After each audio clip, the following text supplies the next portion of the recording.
Assalamualaikum warahmatullahi wabarakatuh. Selamat berjumpa kembali dengan pembelajaran online untuk anak-anak kelas 7 bab 6 bagian yang kedua dengan tema daerah dalam kerangka NKRI. Saya harap kalian semua dalam keadaan sehat walafiat dan mengikuti penjelasan-penjelasan yang saya sampaikan sambil membaca buku siswa maupun PowerPoint yang sudah saya share di grup kelas kalian masing-masing. Anak-anak sekalian, kalau pada penjelasan yang lalu kita telah menjelaskan secara singkat mengenai perjuangan menuju terbentuknya Negara Kesatuan Republik Indonesia. Kali ini kita akan fokus ke peranan daerah dalam kerangka NKRI. Anak-anak sekalian, inilah peta wilayah Indonesia, sangat luas sekali. Negara kita salah satu negara yang besar di dunia. Jadi ini sekitar nomor 13 paling besar sedunia dari segi luas wilayahnya. Maka untuk mengatur negara yang sedemikian besarnya tentu tidak mudah. Karena itulah para pendiri negara saat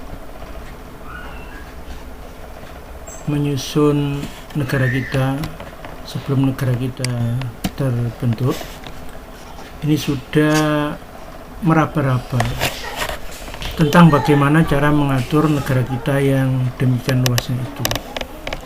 Jadi dalam sidang BPUPKI yang kedua yang diadakan untuk membahas Undang-Undang Dasar Negara, di situ para anggota BPUPKI telah memberikan atau mempunyai gambaran tentang bagaimana mengatur Indonesia nanti kalau sudah merdeka. Salah satunya ini adalah masukan yang disampaikan oleh Muhammad Yamin pada tanggal 11 Juli 45. Jadi pada dasarnya Master Muhammad Yamin itu mengusulkan bahwa nanti kalau negara kita sudah terbentuk, maka nanti negara akan dipimpin oleh pemerintahan, di mana pemerintahannya ini berjenjang, ada tiga ya. Jadi ada tiga jenjang. Jadi yang pertama ada pemerintahan atasan atau sekarang dikenal dengan istilah pemerintahan pusat. Kemudian yang kedua ada pemerintahan tengahan atau pemerintah daerah. Kemudian yang ketiga ada pemerintahan bawahan atau pemerintah desa. Itu usulan dari Master Muhammad Yamin. Jadi negara kita akan tersusun menjadi tiga struktur ya. Yang paling atas namanya pemerintahan atasan, yang tengah namanya tengahan, sementara yang bawah namanya pemerintahan bawahan. Nah, selain usulan terkait mengenai susunan negara, usulan yang lain juga disampaikan oleh anggota BPUPK yang bernama Master Supomo. Ini tanggal 15 Juli tahun 1945. Intinya dia mengusulkan bahwa nanti negara kita ini bentuknya adalah kesatuan. Negara kesatuan itu artinya negara yang bersusun tunggal. Tidak ada negara di dalam negara. Jadi negaranya hanya satu. Maka untuk mengatur negara yang satu itu, maka negara ini dibagi menjadi wilayah yang lebih kecil-kecil yang nanti disebut dengan provinsi atau daerah-daerah itu. Negara kesatuan ini lawannya negara serikat. Jadi kalau negara kesatuan negaranya satu, tapi negaranya ini tersusun atau terbagi ke dalam daerah-daerah atau wilayah-wilayah yang lebih kecil yang sering kita namakan provinsi. Tapi kalau negara serikat, negaranya itu ada dua. Yang pertama ini negara induk yang kita namakan negara serikatnya. Nah, nanti negara ini akan dibagi menjadi negara-negara lain yang lebih kecil yang disebut dengan negara bagian. Jadi bedanya kesatuan, kalau negara kesatuan itu hanya ada satu negara, di bawahnya hanya ada daerah-daerah. Tapi kalau negara serikat atau federal, negara itu dibagi lagi menjadi negara-negara yang lebih kecil yang dikenal dengan istilah negara bagian. Ini contoh usulan-usulan yang terkait masalah daerah yang disampaikan oleh anggota BPUPKI. Nah, untuk memperjelas sekaligus untuk sarana latihan, silakan kalian buka di buku siswa di aktivitas 63. Ini ada isian yang harus kalian isi. Tentunya kalian harus mencari dari buku undang-undang tentang daerah, atau bisa kalian cari di Google ya, Google. Jadi kamu pause dulu, ini kamu kerjakan. Kalau nanti sudah selesai, kalian lanjutkan melihat videonya ini. Anak-anak, saya anggap untuk kegiatannya sudah kalian lakukan. Sekarang saya akan memperjelas secara sederhana mengenai apa itu daerah di Indonesia. Jadi perlu diingat untuk memudahkan pemahaman, kalau negara kita, negara Indonesia ini diibaratkan sebagai keluarga, maka keluarga itu ada orang tua, ada anak-anak. Maka yang jadi orang tuanya kita namakan pemerintah pusat, sedangkan anak-anaknya kita namakan pemerintah daerah. Itu untuk memudahkan gitu ya. Jadi gampangannya, kalau dianggap sebagai sebuah keluarga, inilah pemerintah pusat, inilah orang tuanya. Jadi kalau kita ada orang tua, terus siapa anak-anaknya? Maka kalau pemerintah pusat kita pandang sebagai orang tua, maka anak-anaknya kita namakan pemerintah daerah. Kalau anak ada anak nomor 1, anak nomor 2, maka di Indonesia ini juga mengenal ada anak nomor 1, anak nomor 2, ibaratnya gitu. Jadi untuk anak yang tertua kita namakan pemerintah provinsi. Sementara untuk anak-anak yang nomor 2, kita namakan pemerintah kabupaten atau kota. Ada yang bentuknya kabupaten, ada yang kota. Ini ibaratnya kalau anak ini anak laki, anak perempuan, umpamanya gitu. Jadi saya ulangi lagi. Jadi kalau kita umpamakan sebagai sebuah keluarga, negara kita ini punya orang tua namanya pemerintah pusat, punya anak yang kita namakan pemerintah daerah. Ada anak tertua, ada anak yang lebih muda. Yang tertua kita namakan pemerintah provinsi, sementara yang muda kita namakan kabupaten atau kota. Nah, untuk memudahkan pemahaman, jadi negara kita yang lahir tahun 1945, maka begitu negara kita lahir lebih dari 50 tahun, jadi mulai 45 sampai sekitar tahun 1998, yang namanya pemerintah pusat itu kalau memandang pemerintahan daerah itu seperti anak kecil ya, seperti orang tua yang memandang anaknya itu kayak anak kecil. Jadi kalau orang tua walaupun anaknya sudah dewasa, tapi kalau dia pandang sebagai anak kecil yang belum bisa apa-apa, maka walaupun usianya sudah dewasa tapi tidak dikasih kepercayaan, jadi semuanya dilayani. Itu gambaran dari pemerintah pusat dalam memandang daerah selama lebih dari 50 tahun. Jadi mulai 45 sampai 98. Nah, bayangan pemerintah, ini dapat digambarkan kayak gambar ini. Jadi kalau anak itu masih kecil, maka makan dianggap belum bisa, maka harus disuapi. Mandi harus dimandikan, tidur harus diiringi, pakai pakaian juga harus dibantu, karena namanya anak kecil. Karena dalam benak pemerintah, kalau ada anak kecil nggak dibantu, nanti kalau tidur nggak didampingi loh, tidur sembarangan, makan nggak disuapin, makan sembarangan karena nggak ngerti, minum ya minum sembarangan. Nah ini gambarannya gitu. Ini karena inilah pandangan pemerintah pusat terhadap daerah. Jadi mereka mandang daerah-daerah baik provinsi atau kabupaten kota itu kayak anak kecil, nggak bisa apa-apa. Maka semua hal ini diatur oleh pemerintah pusat. Jadi semuanya dikendalikan oleh pemerintah pusat, karena takut kalau daerah dikasih kepercayaan mereka nggak bisa. Nah, siapakah pemerintah pusat yang memandang daerah itu kayak anak kecil? Nah, selama tahun 45 sampai 98 kita punya dua sosok pemimpin atau sosok kepala pemerintahan. Yang pertama Presiden Soekarno, yang kedua Presiden Soeharto. Mereka memerintah, kalau Soekarno masa Orde Baru, Orde Lama mulai tahun 45 sampai 98. Kalau Soeharto Orde Baru, jadi mulai tahun 60. Saya ulangi lagi, jadi kalau Soekarno mulai 45 sampai 65, kalau Soeharto mulai tahun 66 sampai 98. Jadi dua sosok pemimpin negara kita ini memandang daerah-daerah itu kayak anak kecil. Jadi akhirnya semua hal yang menyangkut urusan daerah ini dikendalikan oleh pusat. Jadi daerah mau membangun apapun, ini nunggu pemerintah pusat dulu. Termasuk dalam memilih kepala negara, kepala daerah, misalnya gubernur, bupati, wali kota. Daerah tidak dikasih kesempatan untuk memilih sendiri sosok siapa yang layak untuk memimpin daerahnya, tapi semuanya ini nama-namanya yang memutuskan biasanya pemerintah pusat. Jadi gubernurnya siapa yang pas, yaitu pemerintah pusat yang akan memilihkan.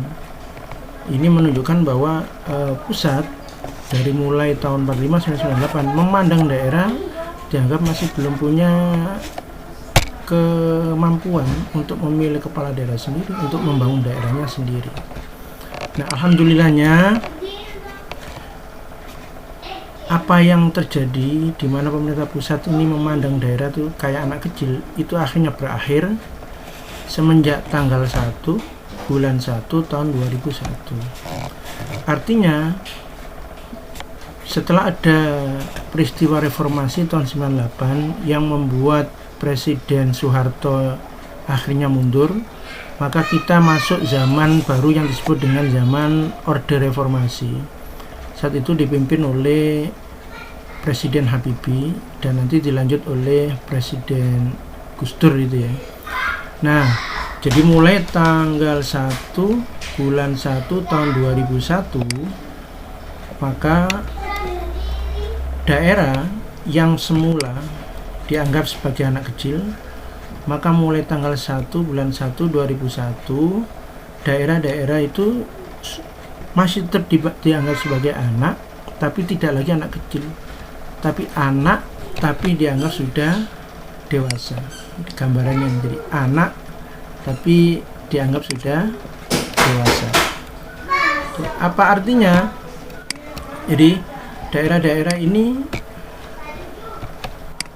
mulai tanggal 1 bulan 1 tahun 2001 ini sudah dianggap punya kemampuan untuk mengatur dirinya sendiri. Jadi sudah pantas tanggung jawab mengatur dirinya sendiri, tidak lagi dibantu oleh pemerintah pusat dalam semua hal. Nah, era itulah yang kita namakan era otonomi daerah. Jadi artinya zaman setelah daerah dikasih kepercayaan untuk mengatur daerahnya sendiri, itulah kita namakan zaman otonomi daerah. Nah, baiklah, kita akan mencoba menjelaskan secara detail, secara singkat apa-apa yang terkait dengan masalah otonomi daerah. Jadi kalau ditanya apa sih otonomi daerah, maka kita akan menjelaskan berdasarkan undang-undang tentang daerah bahwa yang dinamakan otonomi daerah itu hak, wewenang, dan kewajiban daerah otonom untuk mengatur dan mengurus sendiri urusan pemerintahan dan kepentingan masyarakat setempat sesuai dengan peraturan perundang-undangan yang berlaku. Jadi artinya daerah-daerah mempunyai otonomi, itu artinya daerah-daerah mulai tanggal 1 bulan 1 tahun 2001 dikasih hak atau wewenang maupun kewajiban untuk mengurus sendiri urusan pemerintahan yang semua urusan baik pemerintahan maupun kepentingan masyarakat itu diatur oleh pusat. Daerah hanya nunggu perintah. Jadi kalau dia diperintah membangun sesuatu baru daerah jalan. Kalau dia mau pengen memilih kepala daerah, maka dia menunggu siapa sosok yang layak untuk menjadi kepala daerahnya. Jadi pasrah gitu ya. Nah, selain otonomi daerah, kita mengenal istilah daerah otonom. Apa sih daerah otonom? Kalau secara mudahnya, daerah otonom adalah daerah yang punya hak untuk mengatur dan mengurus urusan pemerintahan dan kepentingan masyarakat setempat. Itu namanya daerah otonom. Jadi gampangannya daerah otonom ya daerah yang punya hak untuk mengatur urusannya sendiri, baik urusan pemerintahan maupun urusan kepentingan masyarakat. Nah, daerah otonom itu apa saja? Seperti penjelasan kita yang awal bahwa daerah otonom itu ada 3 macam. Yang pertama, daerah provinsi. Yang kedua, daerah kabupaten. Yang ketiga, daerah kota. Sebetulnya antara kabupaten dan kota ini sebetulnya sejajar ini. Jadi ke levelnya sama ini. Jadi kabupaten sama kota itu sama. Kayak Surabaya sama Gresik itu sama. Cuma bedanya kalau kabupaten dipimpin oleh bupati, kalau kota dipimpin oleh wali kota. Sebenarnya mereka itu levelnya sama. Ibaratnya anak ini anak laki, ini anak perempuan. Jadi secara jelas sebetulnya yang daerah otonom itu hanya ada 2 level. Yang tertinggi namanya provinsi, di bawahnya ada kabupaten. Daerah provinsi itu dipimpin seorang gubernur, kalau daerah kabupaten dipimpin bupati, kalau kota dipimpin oleh wali kota. Jadi 3 macam daerah otonom di negara kita ya, provinsi, kabupaten, dan kota. Kecamatan tidak termasuk, desa juga tidak termasuk. Kenapa otonomi daerah itu harus dilakukan? Nah, otonomi ini ada banyak tujuannya. Tapi secara singkat, dari sekian banyak tujuan, yang paling utama adalah untuk meningkatkan kesejahteraan masyarakat. Artinya supaya lebih cepat. Kalau dahulu apa-apa kan menunggu pemerintah pusat, padahal pemerintah pusat itu terbatas. Yang lebih tahu kondisi daerah itu ya pemerintahan yang ada di daerah. Maka otomatis begitu hak membangun daerah ini diserahkan ke daerah, maka dianggap nanti lebih cepat. Kalau tahu ada masyarakatnya yang membutuhkan, ada sarana prasarana yang rusak, itu akan cepat ditangani. Ini tujuan otonomi daerah, meningkatkan kesejahteraan masyarakat. Kemudian yang lain adalah meningkatkan pelayanan masyarakat. Jadi karena sekarang diatur oleh daerah, maka pelayanannya diharapkan lebih cepat. Dan juga meningkatkan peran serta masyarakat dan lain-lain. Itu mengenai tujuan otonomi daerah. Nah, untuk melaksanakan otonomi daerah di negara kita punya banyak landasan, antara lain yang utama landasannya adalah UUD 45 pasal 18, kemudian Undang-Undang Nomor 2 Tahun 2015 tentang Pemerintahan Daerah, dan berbagai macam peraturan undang-undangan yang lain. Ini pedoman dalam menjalankan otonomi daerah di negara Indonesia.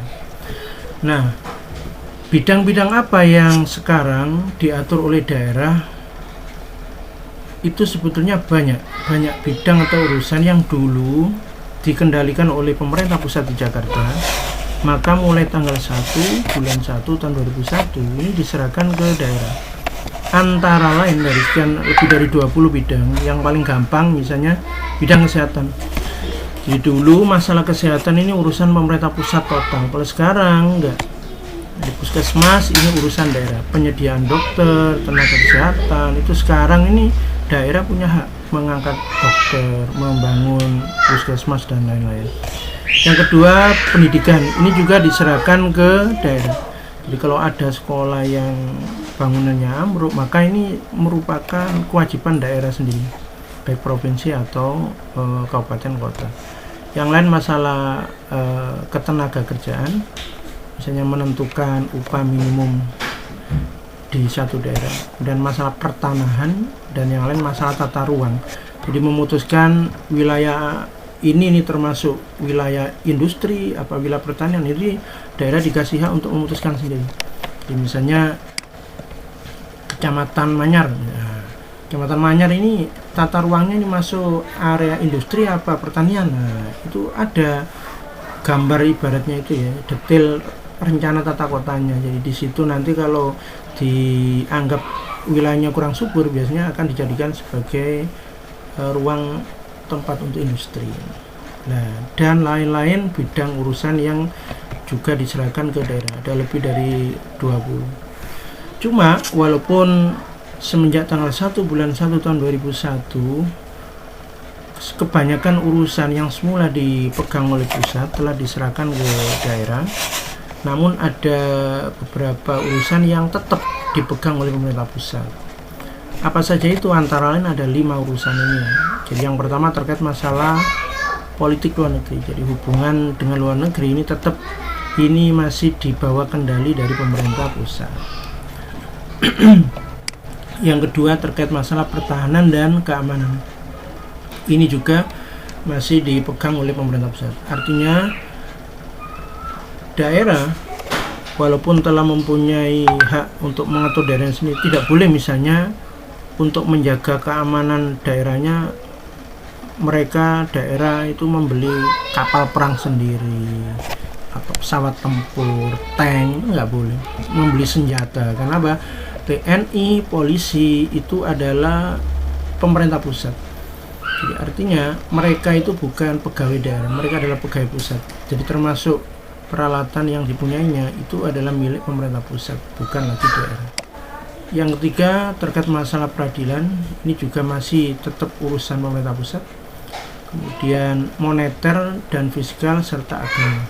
Moneter itu misalnya menyangkut masalah mencetak uang, itu juga masih urusan pemerintah pusat. Di daerah tidak boleh mencetak uang sendiri misalnya. Itu mengenai contoh urusan yang tetap dipegang oleh pusat. Nah, dalam melaksanakan kegiatan otonomi daerah, kita mengenal 3 macam asas ya. Itu ada azas desentralisasi, dekonsentrasi, dan tugas pembantuan. Apa bedanya? Jadi begini, untuk azas desentralisasi itu penyerahan wewenang pemerintahan oleh pemerintah pusat kepada daerah otonom. Jadi artinya dulu urusan-urusan ini dipegang pusat tapi langsung diserahkan ke daerah, itu namanya desentralisasi.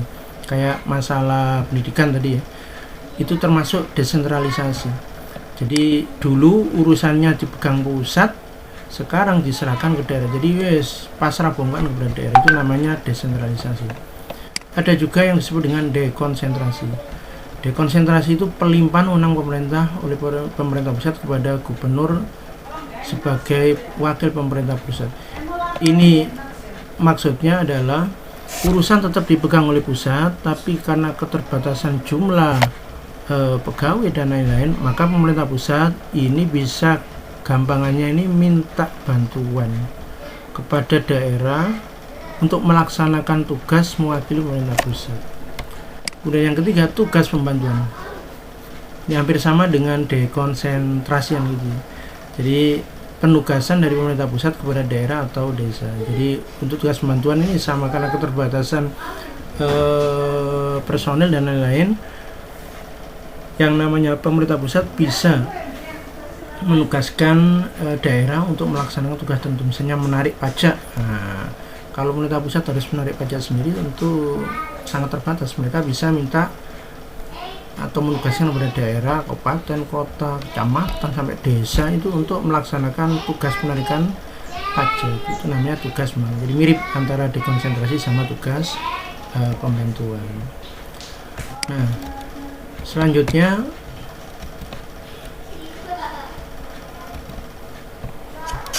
untuk dapat menjalankan haknya untuk mengatur daerahnya sendiri, ada hal yang wajib dimiliki oleh suatu daerah.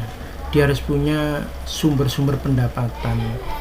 Jadi kalau mereka dikasih hak untuk membangun, mengatur, tapi kalau nggak ada uang yang dimiliki, susah untuk mengatur, mengangkat pegawai, membangun daerah. Karena itu kita mengenal 3 macam sumber pendapatan daerah, baik provinsi, kabupaten atau kota pasti punya. Yang pertama kita namakan pendapatan asli daerah. Di daerah bisa mempunyai yang namanya pajak daerah, retribusi daerah, dan pengelolaan kekayaan daerah. Jadi misalnya Kabupaten Gresik tiap bulan misalnya mendapatkan retribusi parkir. Nah, parkir itu bagian dari pajak daerah gitu. Jadi semakin banyak yang parkir maka Gresik mendapatkan keuntungan.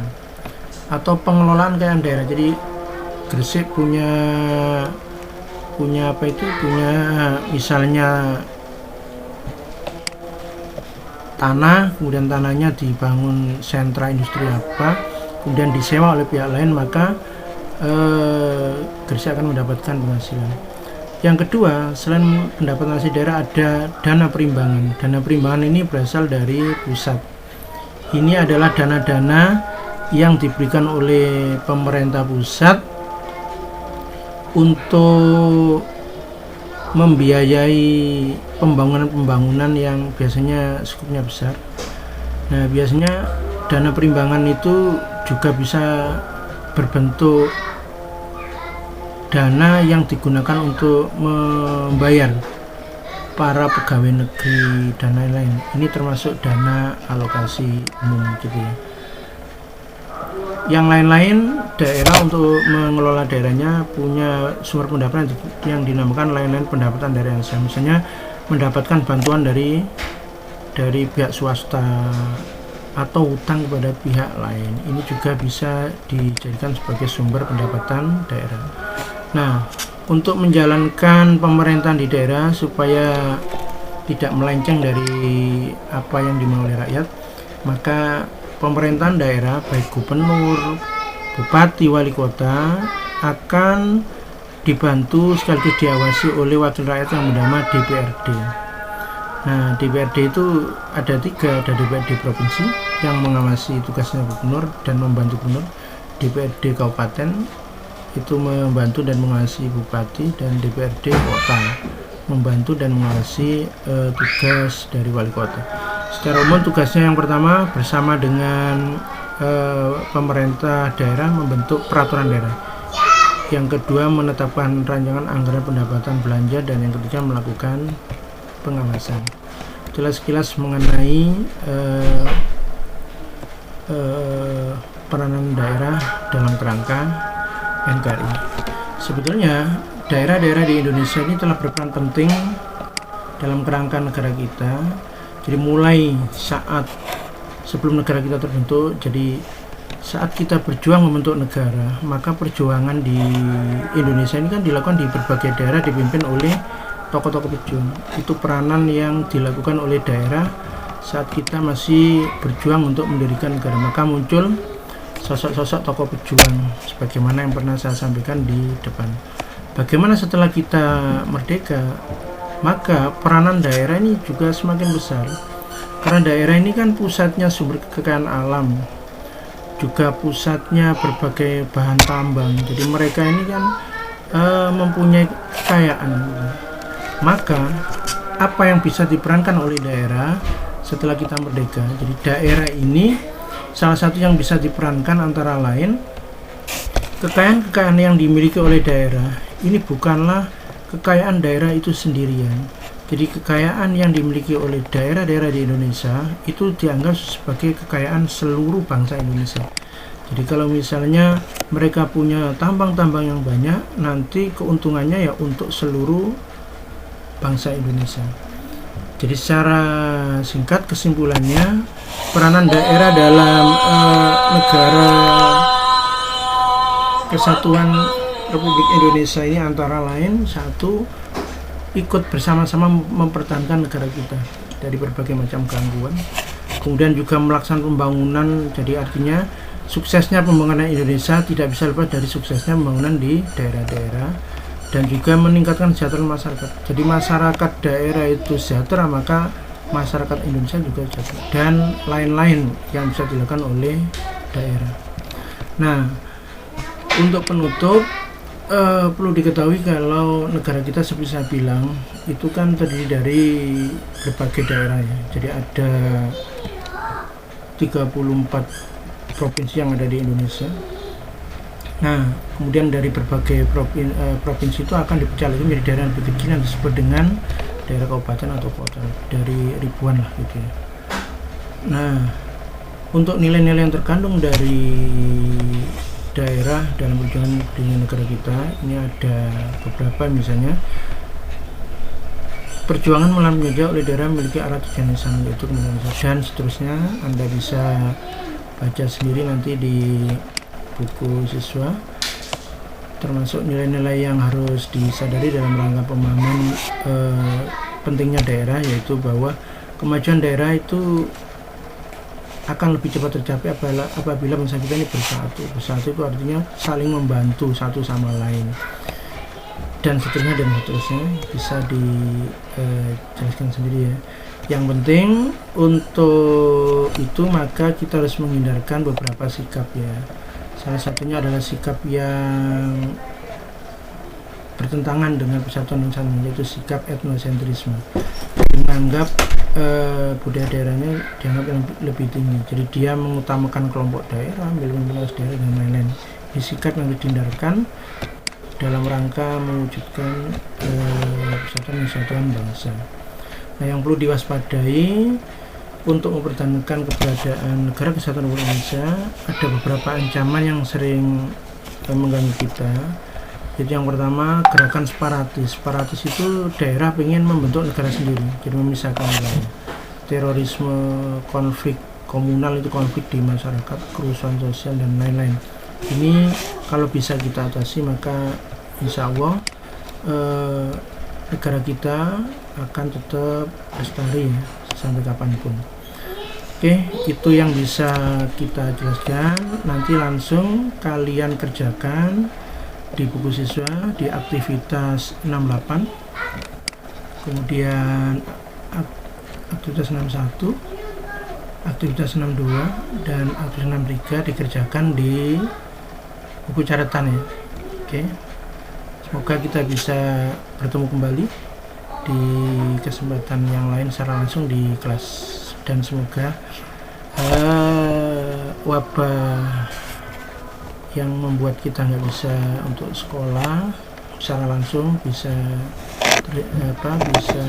segera terselesaikan, jadi sudah hilang. Akhirnya saya akhiri. Assalamualaikum warahmatullahi wabarakatuh.